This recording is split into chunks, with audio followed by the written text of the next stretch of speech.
Hey, and welcome to the Viewfinder podcast. My name is Theo Weingarten. I'm a DoP from Germany. And in between jobs, I host this little interview podcast. And in this episode, I talked to DoP Deon Van Zyl. He's a cinematographer from South Africa. And he's now living in London, and he does really amazing stuff. I thought it was a really insightful and nice conversation. So thanks again, Deon, for coming on. And yeah, feel free to check all the links in the description. There's like the Instagram channel to the podcast and also like links to Deon's work and also to my work. And just check it out. There are a bunch of episodes on Spotify out now. And yeah, now enjoy the episode. Have fun. Yeah, so Deon, nice to have you on. So good to be able to have this conversation. How are you doing? What's going on with you right now?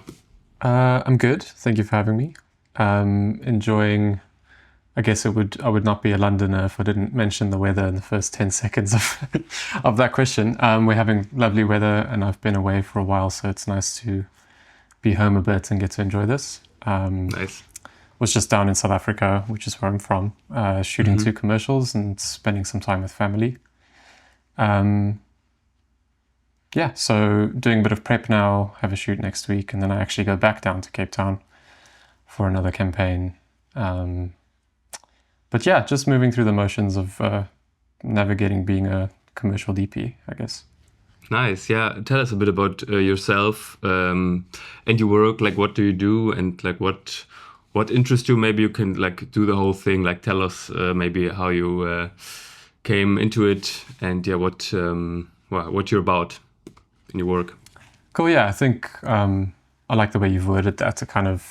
There's an intersection of all of these little bits of things I'll discuss that kind of, I guess, paint a picture of who I am. I came into filmmaking, I guess you can call it, in a, not necessarily the traditional way. I'm quite aware that it's not like super unique, but I was more into kind of music and stuff in high school, and I played in bands and did all that kind of stuff and recorded music at home. And as part of that, I'd kind of started filming myself playing instruments and putting it up on YouTube and that kind of thing. So I got an understanding of just Sony Vegas at the time, like editing software, and I was lighting me playing the drums with like a desk lamp type thing. Mm-hmm. Kind of color grading and all that kind of stuff. So I had an interest in it then, but I wasn't really aware that filmmaking was a real career that anyone could pursue, even though I was sort of pursuing a musical career that seemed a lot more realistic and seemed a lot more like a real job. Anyway, I had a little bit of success kind of in that world, which I don't want to get into here, but at the time, one of my bandmates had a company that made music for advertising, largely. And I got an office job with him. Most of my responsibility was actually managing the sort of back end of their like archives and everything, but it gave me exposure to this world of kind of advertising that I didn't know of. It was sort of around the same time as like the early Vimeo kind of days, which is like 2010 to 2012 or something. We had spent hours on Vimeo, like watching all these videos, not really knowing that they were often commercials or like spec work or something. It was just watching cool stuff. So in that sort of same time frames, I started working in nightclubs, often filming bands and taking like nightlife photos, which was kind of cool. Like, you started to get an understanding of like lighting and composition a little bit. And it felt, I think largely probably what was cool about it was the network of people you'd meet, like a lot of young creatives, people that are now, amazing agency creatives and directors and DPs and photographers and all that kind of stuff. You kind of met in those early years, like hanging out in clubs. Sorry, I'm saying a lot of things really quickly. So that was the foundation. I kind of moved on from musical stuff, and I was mainly working as a photographer, like an event, kind of not very glamorous, like not a cool fashion photographer, like really run-of-the-mill, like year-end function photos and stuff, which is cool. Like, put in the reps. And then a friend of mine who had just started a small production company that was off the back of a blog, if you can remember what those are. I'm not sure. I feel like you're quite a bit younger than me. Sure. He asked me if I could come work with them. I was largely working as a video editor with him, but we were sort of a tiny agency production company. We'd work directly with brands and stuff, producing little videos, kind of before, this is before Instagram had video and stuff like that. So brands were starting to experiment with content, but sort of TVC was still their main ad spend, I guess.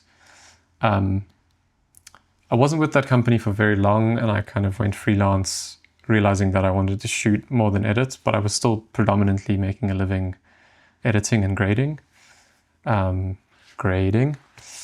And this is sort of we've touched on this in a previous brief conversation, but I got fairly lucky, I think, coming up in South Africa where it wasn't massively competitive. And I also was entering the market at a time where big TVC budgets were starting to kind of taper off a little bit, and content budgets were on the rise. And there was this sort of intersection of, with technology as well, suddenly with the 5D Mark III and, not long after I started shooting, the FS700 came out, the first Blackmagic camera, all of these sorts of things that kind of democratized filmmaking suddenly meant that people that didn't know what they were doing, like me, but were enthusiastic and had I guess something to say visually, could make stuff and share it.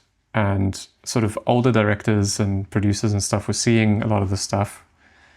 And I think a lot of my early opportunities were older directors who, I imagine, hopefully they're not watching, had felt like a lot of their work had become a bit stale and a bit sort of formulaic, would give me the opportunity to shoot with them. Because it was kind of it was just this variable that they could throw into the mix of we don't know what's going to happen, but I'm sure it'll be interesting. And,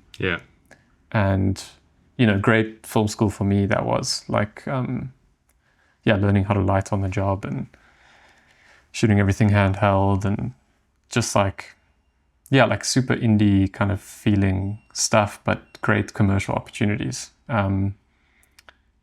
So that's kind of the foundation. Of course, there are certain directors that were starting their careers at the same time. One director, a good friend of mine, Ward, in particular comes to mind because we shot our first sort of, I think he'd done maybe one commercial before we did one, but we did a passion project together, and then that led to our first real commercial together. And then we kind of just went on a roll of, growing our careers at the same time. That's cool.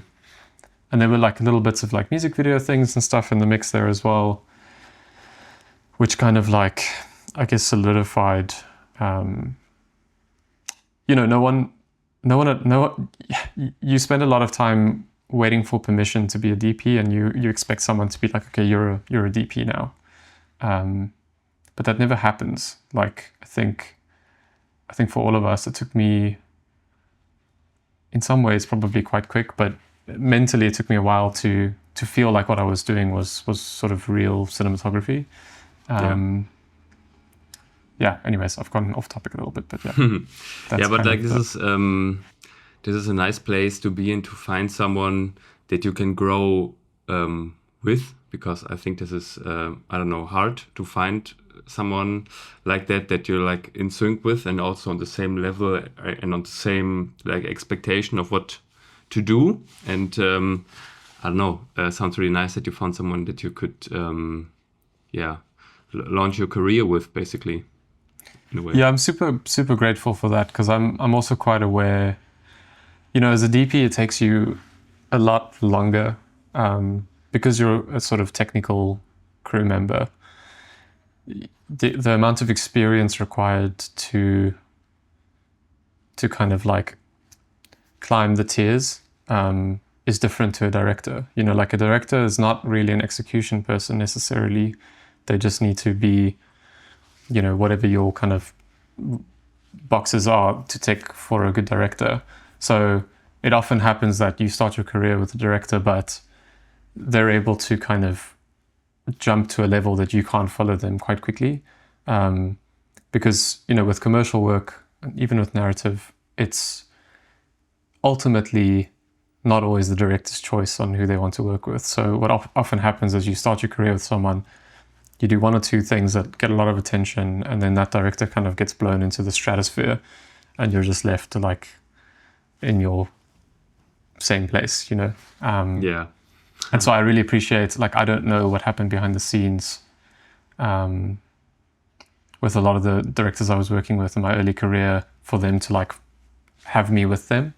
I think some of that, again, was kind of just luck with the industry. Was quite excited. It felt like the industry wanted, we're really championing these sort of younger people coming in. But I don't know what had to happen. I think back often at some of the opportunities I had when I really didn't know what I was doing.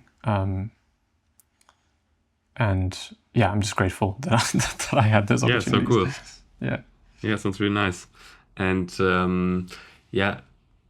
sometimes it's interesting to me, what do you think your job is about? Is it about curation or taste, or for me, I think it's I don't know, bringing your personal preferences and views and, I don't know, style in a way, how far you can go depends on the project, but just putting, I don't know, your layer of yourself onto something.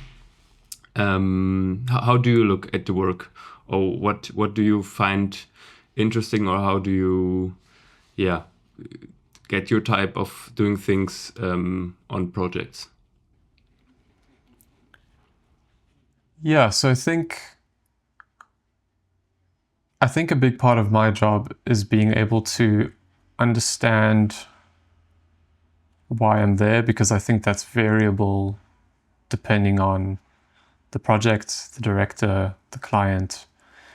I think there's nothing more uncomfortable on a shoot for everyone than when everyone has very mixed expectations and very mixed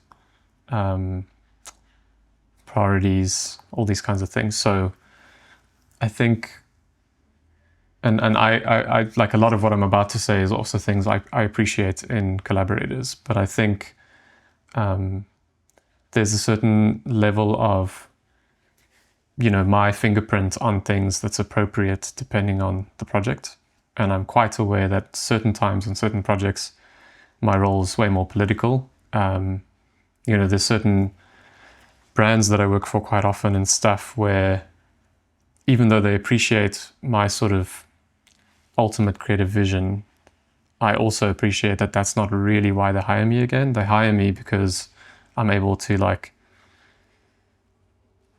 find my way through the politics. I know when I need to be a bit more restrained and not try and make it too beautiful, because we still need to make the day. And ultimately, the project doesn't need to be on the front page of director's content or something. Not director's content, what's the other one? Director's library.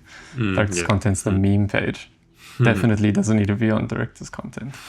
So I think it's a very variable question, and you'll notice quickly, because I can ramble on forever, everything in my brain is quite nuanced, but I think it really depends on the project. I know if one of my directors are reaching out to me about something that doesn't have a lot of money, but the creative is awesome and they love it, what they expect me to bring to that project is quite different to when my friend's hey, let's go shoot this mayonnaise thing in wherever. Obviously I still need to bring every bit of professionalism, every bit of creative enthusiasm to the project, and I need to be able to turn that switch when it's required. But largely I also need to retain perspective to match my director's ambition, because I think, again, early in your career you so badly just want every project to be amazing and every shot to be amazing, and you can, as a DP, really kind of become a stumbling block for everyone else just trying to do a good job and go home. And I hate that that's a big part of the commercial industry is that. But I also think by not fighting it and just being realistic about what the project requires, is important. Yeah.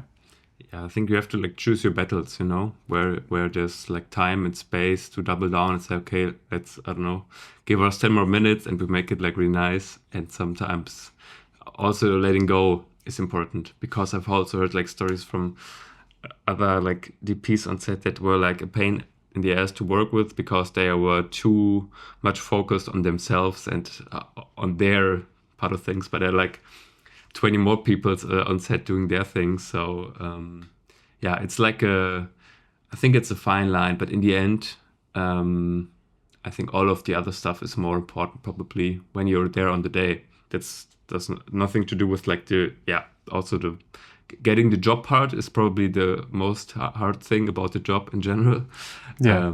But I think those are like some different things. So of course you try to do your best work, but sometimes I think it can get, like you said, in the way, and can burn bridges if you don't be careful about it. Yeah, I mean, also it's important to acknowledge that like directors have a lot going on, and they're often like having to juggle a lot, and we all like to imagine that a director kind of wakes up and they're just ready to crush the day and they're super confident and like they know what they're doing. But they also are vulnerable on set, and they get, they have doubts about certain things. And so I think the more you can communicate with your director and have a really good understanding of like a bit of a shorthand with them of like what they need from you, because I'll often go to a director and be like, cool, like, do you want me to push here? Like, do you want me to be the person that like slows us down here? Because I'm happy to fall on the sword for the director. But I don't want to like, it needs to be director led. Like I have a very I'm quite passionate about the idea that like, even if I don't actually think the director is that good or has the strongest point of view, I always think it's still better to just have like someone leading the project. Like someone's point of view is always going to be better than like everyone's point of view. Mm-hmm. And I know that's not necessarily like the most diplomatic sounding thing. And I think out of context, that can sound like I don't appreciate collaboration. And I don't think that's true at all. I just think, again, it's about alignment. And I think alignment, unfortunately, kind of needs to come from, like, someone needs to set the alignment, and then everyone else kind of needs to match that. Yeah. And, like, let's also touch on the whole, like, relocating from South Africa to London thing. And also what I find interesting is, like, the connecting and reaching out and, work with new directors, because this is, like, also such a fun little game you play, which can be quite stressful and quite weird. So you're meeting with a director and you're both sitting there, and I think it's like, I don't know, for myself, I try to, I don't know, get to know like everyone I meet in like a business kind of way. I also try to be like friends with and try to get them before like being like, let's work together and stuff. I think this whole, I think you have to be friends with most people to, or let me phrase it otherwise. I think you have to have a friendly relationship with most of your collaborators to be able to do the job. How do you navigate that? Yeah, so I'll put the kind of moving to a new city specifically on ice for a second, but yeah, sure. Networking has been interesting. I think coming up in a fairly small market in Cape Town, which I guess, and Johannesburg, but I guess I didn't realize at the time how strong kind of word of mouth was, and how lucky I was that I never really had to market myself. Obviously, in the beginning, it was a bit quieter, and then it sort of just like steamrolled into there always being enough work. And if there was a new director that wanted to work with you, they would sort of seek you out and just find you through word of mouth mostly. And so when I came to London 5 years ago, I suddenly was thrown into the giant pool of talent here. which was largely the motivation of moving here, but it's a lot more romantic thinking about it as like a future dated thing. And then once you're in it, you go from feeling like quite a big fish in South Africa to being here where like no one knows you're here, and why would they know you're here, and how do you tell them that you're here? And so I'd say that's an ongoing battle. I've been fortunate that a handful of directors have reached out to me here, and I've done more than a couple of projects with most of the directors I've worked with here, and you sort of do slowly start to build like a reputation and a bit of word of mouth, often within the same production company. But yeah, really weird, man. It's I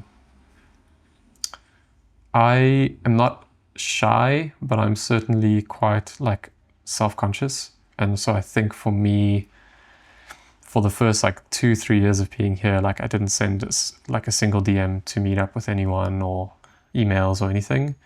And it was only really last year where I had my first like big lull in work in the whole time I've been here, where I was like, cool, well, it's finally time to like actually start reaching out to people, which at the time I thought would be very successful, but it wasn't. And that was quite an important and humbling lesson to learn, I think. I sort of had this impression that if I just put in the effort that I would get something in return, but I didn't.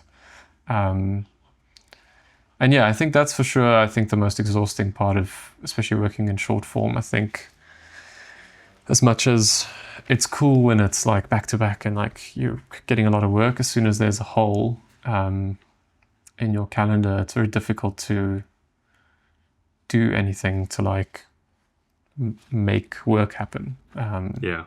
Because it's all just luck and timing. Like there's a lot of directors I know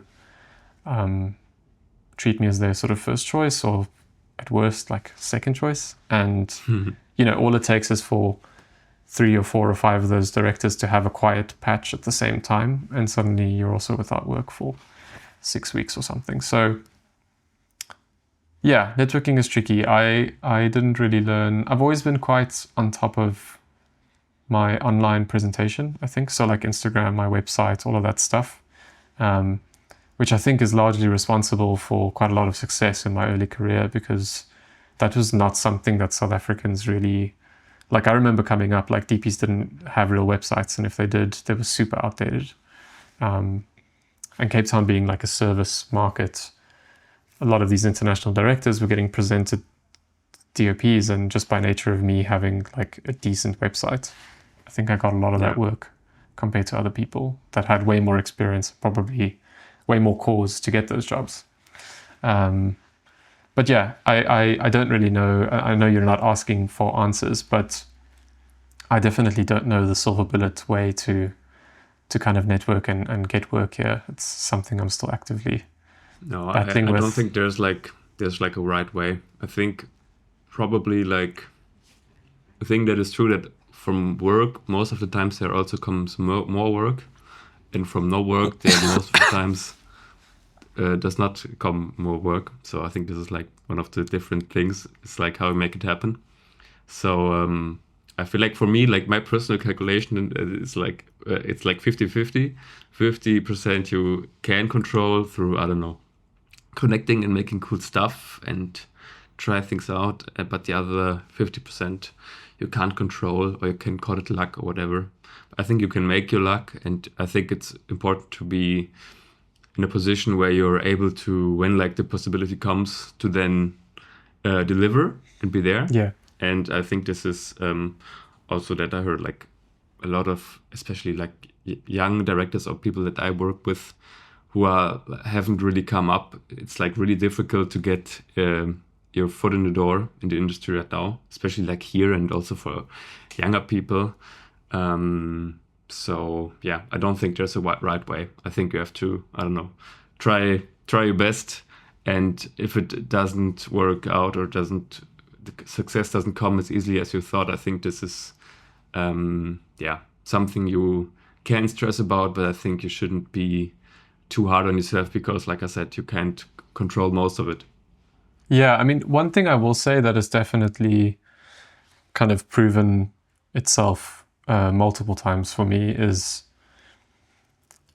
as much as I don't have very great luck with reaching out to people, I definitely have had really great response to everything I put out, whether it's, I did a small travel video that I made in Portugal with my wife when I was over there for a shoot, and she came out to hang out for a couple of days.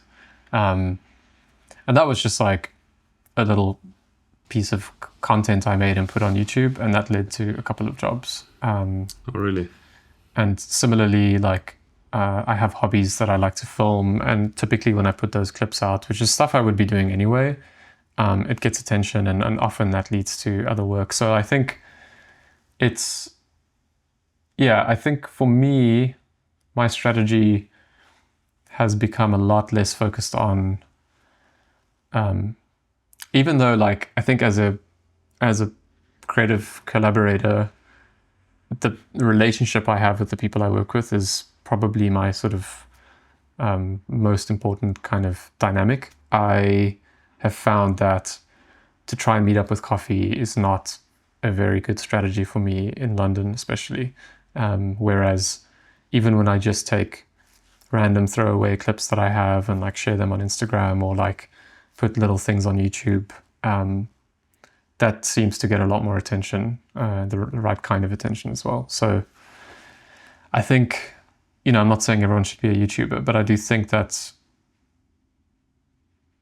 the industry, for me at least, seems to respond a lot better to me just doing what I do, which is making images, as opposed to sort of dry messaging people. And I think that's a very good point.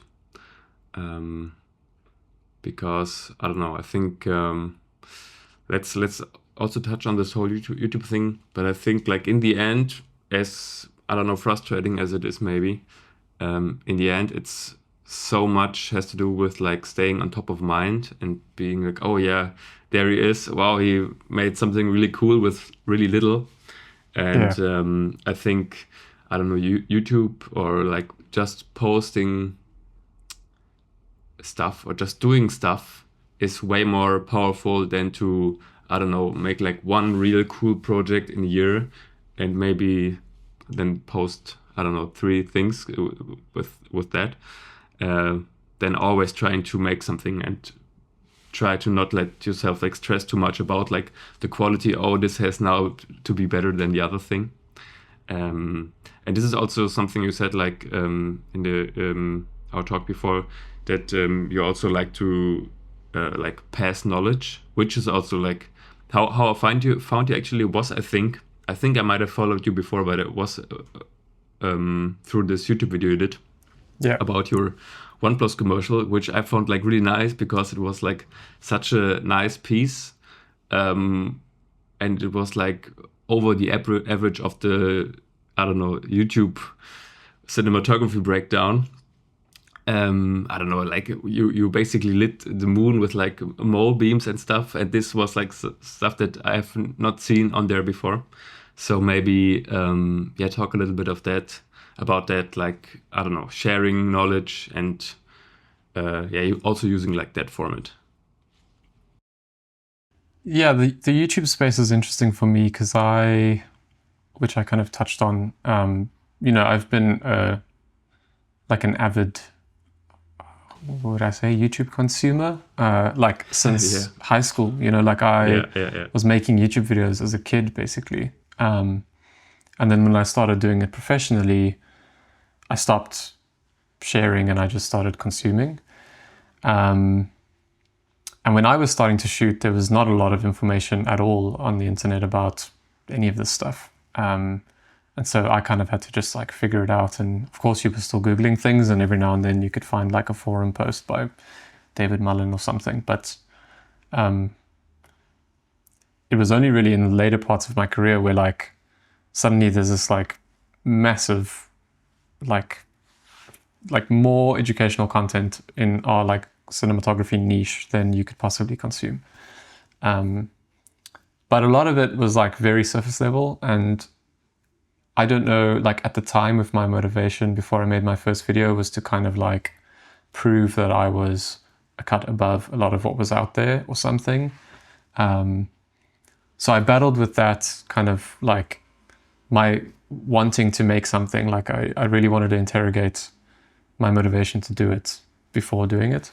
And also making a video for YouTube is exhausting and like way harder work than I think anyone realizes.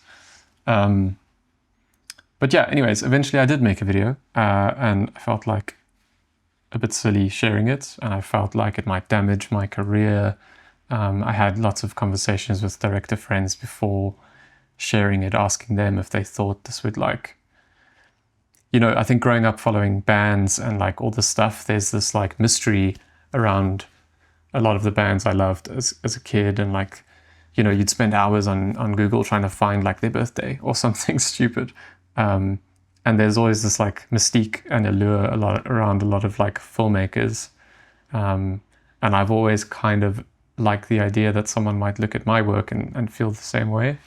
But anyways, all my friends told me I was full of shit and I should just share it. So I did, and had a really wonderful response. And I think, it just made me feel really good. Obviously not good enough to do loads of them, but I like being a helpful person. And I think a lot of people in this industry, I think people intrinsically do like to be helpful, but specifically in filmmaking, I think, we're creating all these problems and we get the satisfaction of solving them, either for ourselves or for other people. And I've always been an open book for people reaching out to me on Instagram and like peers messaging me about problems or ideas they have for shoots and that kind of stuff. I always really like discussions around problems and leaning on my experience. And, I also have a bunch of DOPs that I like, that are my peers, and we're all in like different territories and different kind of like levels in our career. But that shared knowledge is amazing, even though we often don't agree on things. So I think part of the idea behind my YouTube channel, if I can call it that, at this point, for the longest time was just me sharing GoPro videos of me driving drift cars. But now it's kind of a weird hybrid of kind of very informal camera tests to a handful of lighting breakdowns to I might touch on some of the photography stuff that I do, and then still just like loads of driving footage. So I'm definitely not taking it seriously in the sense of branding or like niching it down to like one thing. But it is something I enjoy and something I wish to continue pursuing. Because again, I think, even just the connections I've made and like the sort of response to a lot of the stuff is really nice. Yeah, I think it's like a really nice way. Like also this podcast project, it's like, I don't know, when you have like, it can happen that you have really a lot of time. And I think this is something, I don't know, useful, you can do it. And I think, like I said, it's probably in a way, like not in a predictive, oh yeah, this will get me work, but in more ways, it's something that, makes sense. And I don't know, the beautiful thing is about like everything is like once you share it, it's like out there and it's like finished. Like you make a project or you make a YouTube video or make something and then you put it out there and it's like there forever. And it can connect with people, resonate with people over a lot of years. So I think that's like really beautiful. And it makes sense that so much resonance comes from it. I mean, I'd be curious to, you've kind of touched on it there, which has sparked the question. But like, I also think like speaking again about that mystique of like being elusive and all that kind of stuff, a lot of that is also just hiding from people, but also hiding from yourself. I think the YouTube videos, and you'll probably have the same, because essentially you're doing sort of very actively engaged in your motivations and like public speaking. Essentially, you really have to interrogate your motivations. Like I can very easily hide behind sort of mysticism when I actually just fucked up the shot or didn't have a better idea or something. But I think by actively choosing to talk about that stuff and why I made certain decisions and kind of running through like, okay, well, this was why we did this and that led to this thing and everything, there's an accountability which I think is really important. And that's not something I discovered through YouTube, but it is certainly something I started to discover really in the last sort of 5 to 6 years of my career, where like it's very easy to blame a lot of other people or other things for like shortcomings or like pitfalls in your work. But there's an accountability that you need to have, certainly as a cinematographer and as a department head. And I think, as dumb as it sounds, when you are on set with the intent of sharing the work as opposed to just like getting it done and like hiding it, you do better work because you take that accountability. You know, like it's very easy as a DP, especially. It's more difficult for directors to like hide your bad work. But when you set yourself up in a way where like you're really actively trying to like have things that you can share so that you can make videos and discuss it and that kind of stuff, it changes that kind of mentality a little bit, and you become less about, I guess it just becomes more likely that you will continue to try and make something interesting, or something you resonate with, as opposed to just sort of giving it up with the thought that you'll just hide it. Yeah, I think like a thing that also comes like with that is like a new honesty in a way, because I feel like this whole, I don't know, all these creative people, it's, I don't know, I wouldn't say dishonesty, but you only show what's like your favorite stuff. And I remember like back in the day, this must have been like, yeah, also like 7 years ago, where I would stumble upon these like videos on Vimeo, and it would be like exactly this mystical thing, like, what? This is like so creative, so tasteful, and so, I don't know, like well done. And a lot of it would be like, how would you even make this? This is like one thing that really sparked like something in me, like back in the day when I found out, okay, this is something you can actually do. And I think it's really fun, but I think finding out later how they would have done it wouldn't take anything away of that first feeling. So probably like now I would like look at stuff differently. But I don't know. I think this is also what I don't know. I'm thinking about is like sharing like more stuff which is like more based on the stuff that I actually do, and not only the 3 passion projects or music video I put out on my reel. But I don't know, communicate it differently. So, okay, this is like the stuff I really like, but this is the stuff I actually do for money. And I don't know, I feel like that a new sense of honesty on the like creative and talent side would be something that's like a nice thing. So I don't know how or when or if I will do it, but I think, yeah, honesty is a good thing, you know? Yeah, I agree. I think also just showing that,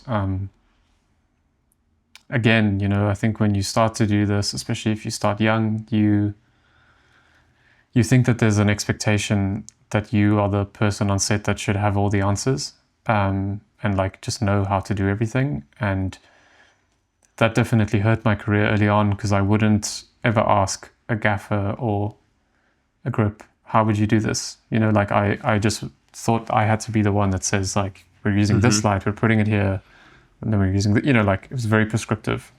And of course there's value in that because you learn a lot, but you sort of get to a place, I guess, where you become a bit more confident. And so you can acknowledge that, I guess, yeah, it's just an insecurity thing. Like if I'm asking the gaffer, what should we do? It's not because I don't know. It's just because I'm like open to his interpretation of the problem, their interpretation of the problem. I can't remember how I got here, but yeah, it's yeah, honesty, I think, because there's nothing wrong with not having the best, like being stuck on something. And again, I have that with directors too, especially ones I've worked with a lot, where you walk up to your director and you're like, man, I'm just not having like the best day. I'm not like, it's not flowing, and it's not like, you just have those days where you feel like you can't see. And I've had a lot of directors kind of carry me through those days, and I've certainly done my fair share of that in return for a lot of directors where, I can just tell they're not kind of locked into the project that day. And then you have to carry a little bit of extra weight. But yeah, I think honesty in general, I think, is something that's really healthy about, I don't have loads of experience with how the film industry used to work, but I think from stories and stuff, I think just more open communication between departments, no matter, we have an ambulance coming by, sorry. Quite poetic about the ambulance coming by in that moment. But yeah, I think, I think honesty, I'm sort of now quite liking the idea of, even though I'm still, as you can tell, quite uncomfortable on camera, I quite like the idea of people being able to like get beneath the surface of me. Maybe some of that is because I'm so frustrated reaching out to people in real life, and because I feel like if I can just get in the room with you, like we can connect, and there'll be something. And so maybe like the video stuff is a nice way for people to get a sense of the person that you are and your sensibilities, without having to like physically meet you. It's like a advertisement for your character. No, I don't agree. I think it's very nice to listen to you, so don't worry about that. Thank you. To touch on that again, I think in a way, I think this is also like, as a DP, you have like so much control over how like the overall mood and energy is on set most of the time. So I think, I don't know, just asking the gaffer or the grip of someone to, put their perspective also into the bigger picture and ask them what would they do, I think also gives them like stake in the project and makes it better for everyone. So I think you have to like, I said this before, like you have to know what, like pick your battles, like what do Way to let go. Yeah, totally. Yeah, where to say, no, I'm sorry, but like, let's do it this way. But in other places, like, yeah, sure, you do you, and let people be part of the creative process, because it's like such a way nicer way to work. And I think in the end, I would always probably decide on that than to be like the asshole who's like, no, we have to do it this way. So it's tricky because I think it's very easy for a lot of us to fall into a pattern of like micromanaging, because as a DP you have the privilege of being closest to the image and closest to a lot of the decisions that have been made, the sort of sandbox we've created. And so often you can see things coming before other people can, problems or just things that are going to happen. But yeah, I think definitely like a big shift in the way that I work in the last couple of years has been, if I feel I have the crew that are up to the task, to not micromanage them as much as I can. I'm sure some cafes that are watching this would be laughing, but I really do try to make sure that I have a really strong foundation of what I would do, but then ultimately make it their kind of thing to figure out. And I do think, what's important is, with the way that schedules are changing and like the speed we have to work at, what is cool about working that way around is, even if their idea at its best is 90% as good as what your idea was going to be, that then very much becomes their responsibility to maintain for all the shots, as opposed to, and of course good gaffers are not like this, but there can still be a sense of like, if what I've planned for the wide shot causes a problem for the tight, but they wanted to do it a different kind of way, they might be less reactive to solve that problem and tweak the lighting to work for the close or whatever. I'm using an example.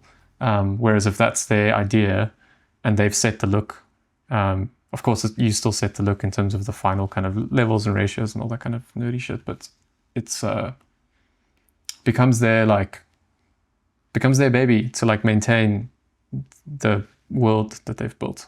And yeah, so I agree with you. I think definitely. And I guess that, again, it's like you asked me, what is my role like?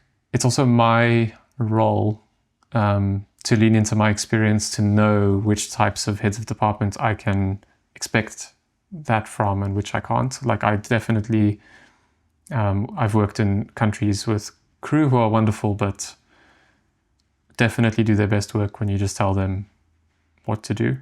And then I've had the flip, especially in London, where a lot of gaffers are trying to be the DP, which might also just be because South Africa works a bit more like, I don't know, like the DPs very much are like lighting. I know like you hear stories sometimes of American gaffers that don't really, American DPs that don't really like choose the fixtures or like anything. They sort of just speak in broad strokes. But I definitely come from a background of really designing the lighting. And in London, I've had some, not in recent years because I've found my crew now, but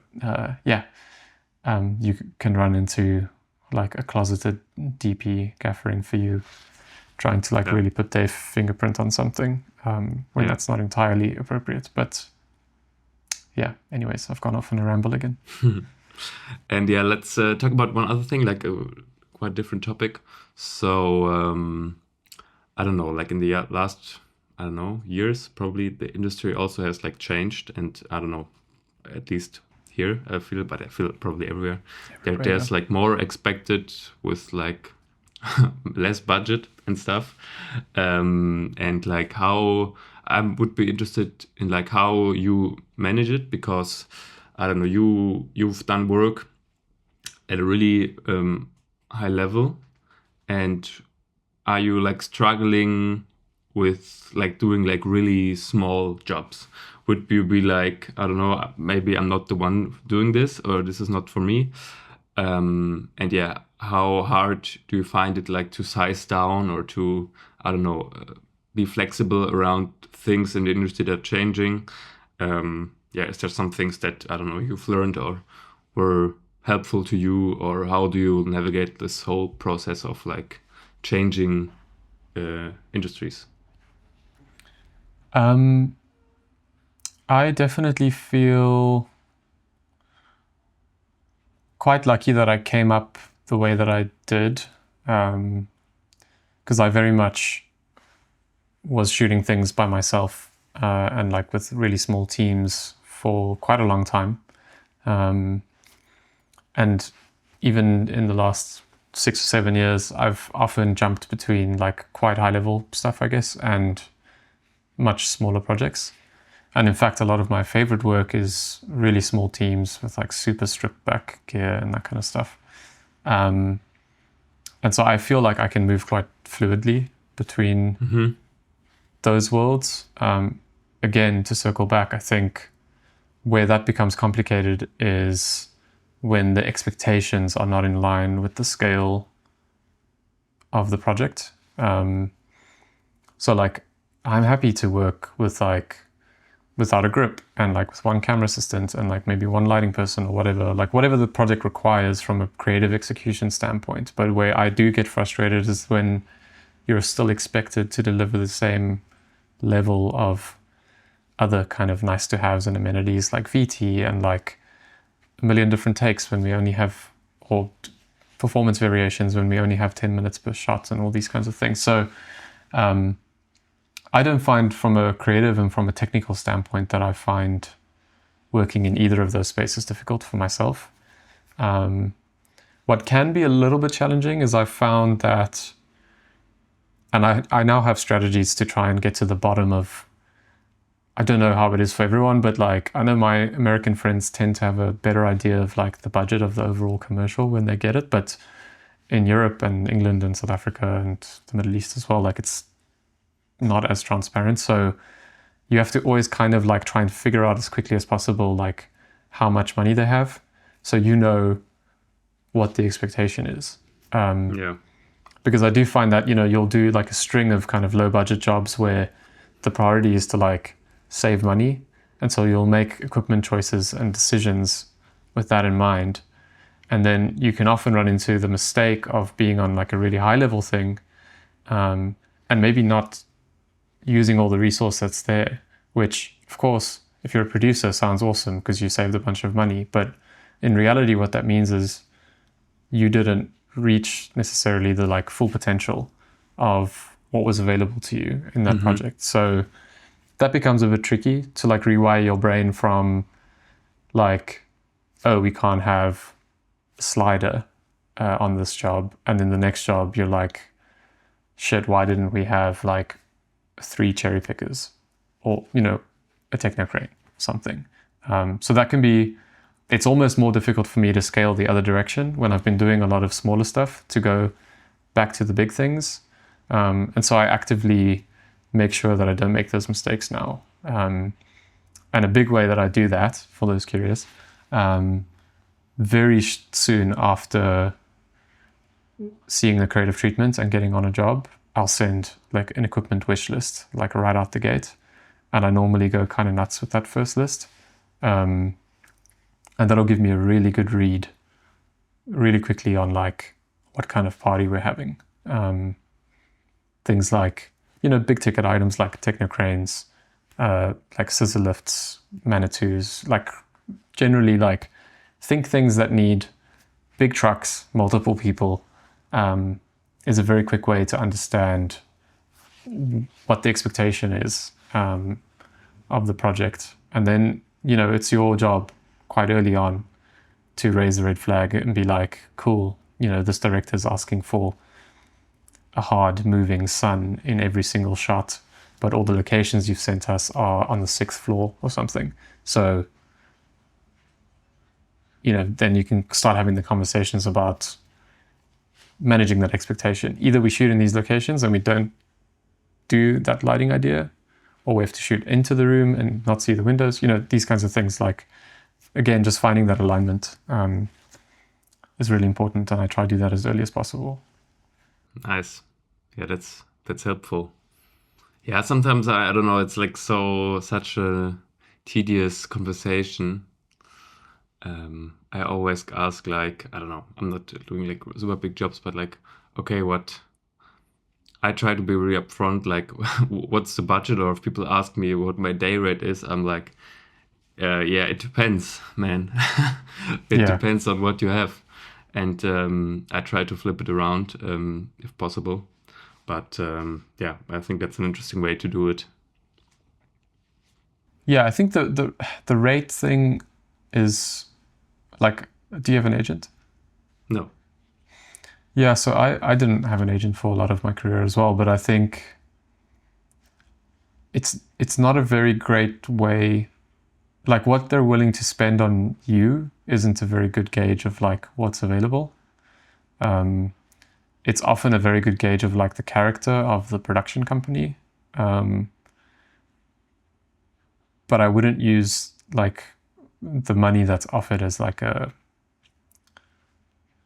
gauge of like what's available. Mm-hmm. And I'm also not saying that when music video producers are offering you like £500 for a week of work that they think you're a piece of shit. That's also not what I'm saying. But, it's easy to have the mindset, and again, this comes back to accountability, that if I'm only getting £500, that there is no money.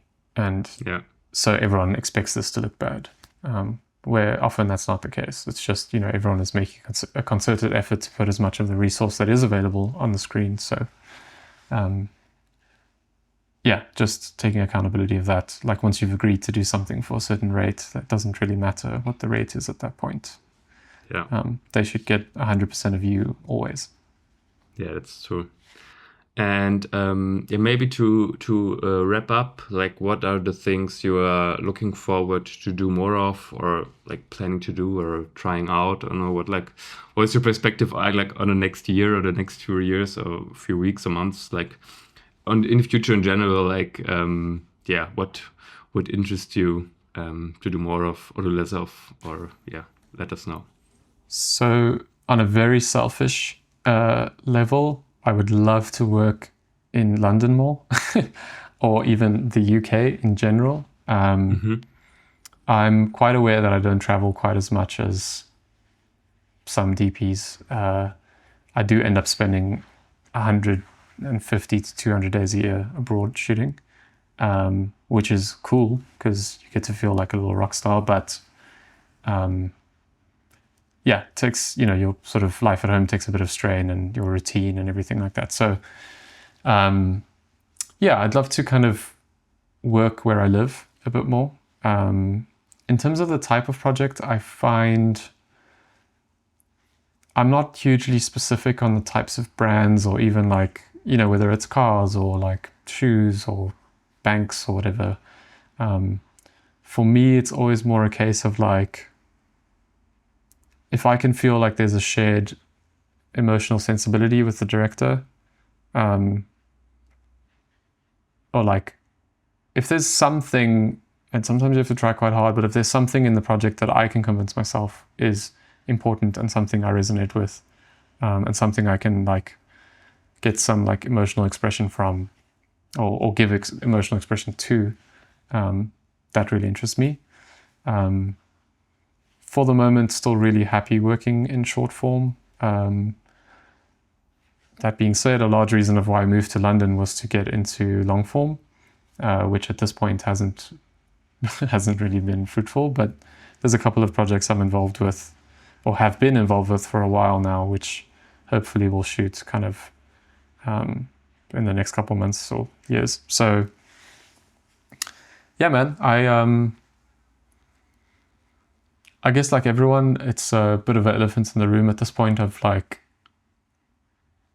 there's some cracks in this industry. We're all beginning to realize that it might not be around forever, but no one knows what that means or what it looks like. Like, how much is the industry shrinking? How long will it be shrinking for? Like, once it's shrunk, will it continue? Like all these kinds of things. So I'm trying to not overthink long-term stuff too much at the moment. I think I'm really just appreciating projects when they do come. Trying to be reasonable so I can survive for a while when they stop. And yeah, again, just I think, just trying to enjoy the ride. Like I think for the longest time, especially like when I moved and everything, like my entire mindset was just like to get to that next thing constantly. Whereas quite recently, I did some projects last year that I really love with people I love, and I've just kind of gotten to a point where I was like, cool, if I could just work with those same people on stuff like this, like for the rest of my life, that would be cool. Like I haven't given up, but I don't really have this insane desire to like get to like Hollywood feature level or something. Of course, those are things I still want, but it's I'm feeling a bit less like my actions and what I get from my job are to get somewhere, and I'm more just like enjoying the moment and enjoying the relationships and experiences and stuff. Yeah, I think it's also like the way that I don't know, you feel so much more grateful when you enjoy the ride, other than like being always hunting the next big thing. And I think in some ways it's probably helpful to be ambitious, but still it's like one of the coolest jobs in the world, probably. And insane. And I don't know, the stuff you get to do, and I feel like that's a very good answer to that question. Yeah, thank you. All right, Deon, thank you so much for coming on. Yeah, and, thank you, man. Happy to have you back sometime if you want. Yeah, first podcast. Woo, milestone. Yes. All right, thank you so much. Awesome. Bye-bye. Thank you, man. Cheers.